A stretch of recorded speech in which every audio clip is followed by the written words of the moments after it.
Welcome. Today what I want to do is show you how to factor this expression by factoring out the GCF, which we call the greatest common factor. So what we mean by the greatest common factor is the largest or greatest, the largest number that factors into each of our terms. So you can see right here, I have one term, here's another term, another one, and another one. So I have four, separate, not really terms, it's four separate kind of monomials. That what I'm going to do is, for me to factor something out, each one of these monomials have to share that term that I'm going to factor out. So first, we always like to look at the numbers and say, all right, what is the largest number that all three of my monomials share? And I notice that they're even, so we obviously know that 2 is going to work. But we want to look at the greatest number. What is the largest number that divides into all of them? And once we figure that number out, all we're going to do is divide it out and put it outside. So I look at these two terms, and I notice that, well, after 2, the next number would be a 4. And I'm going to, I can't go any higher than 4 because there's no number that divides into 4 that's larger than 4. So I can factor out a 4. And when I factor out a 4, I'm left with a negative x to the 5th y plus 20 divide out of 4 is going to give me a 5 x to the 4th yz minus negative 24 factor out of 4 give me negative 6 x cubed y cubed plus 7 x cubed yz. Okay, and you can always check your work with this by just simply doing the distributive property and multiplying your 4 back to every single monomial, and you'll get back your original answer. Now the next thing is I want to look at these monomials and see what variables do all of them share. If they don't share the exact same variable, then I can't factor out.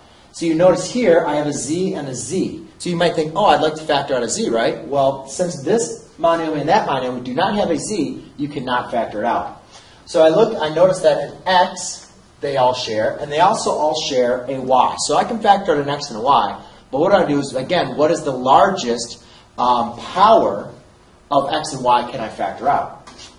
So now we're going to be looking at the exponents. Well, I have an x to the 5th. I can't factor out an x to the 5th out of an x to the 4th. So now my largest is x to the 4th. And then now I look at my x to the 3rd is going to be my largest exponent that I can factor out. And remember, when we're factoring out exponents, we're going to be dividing them, right? And the important thing to remember, whenever you divide you divide numbers with exponents, is you subtract the exponents. So now I can factor out an x cubed, and let's see the largest y. Here has a y to the 1st power. Here's a y to the 1st power. Y to the 3rd power, but again, I have to use the smallest term that I have. That's going to be the largest I can factor out. So I can now factor out an x cubed and a y to the 1st. I can't factor out a y cubed because I don't have 3 y's, right? I only have y to the 1st power here. So the largest y I can factor out is a 1. So now what I'm going to do is I'm going to factor out a y and an x cubed. So I already factored out my 4, but when I factor out my x cubed, I get a negative x squared, because remember you're dividing out an x cubed from an x to the 5th, so that's going to subtract your exponents. My y's, when I subtract out, gives me y to the 0, which is 1, plus 5x z, again my y's will cancel out, minus 6 x cubed, factor out an x cubed from an x cubed, gives me 1. Factor out a y from a y cubed, gives me y squared, plus 7z.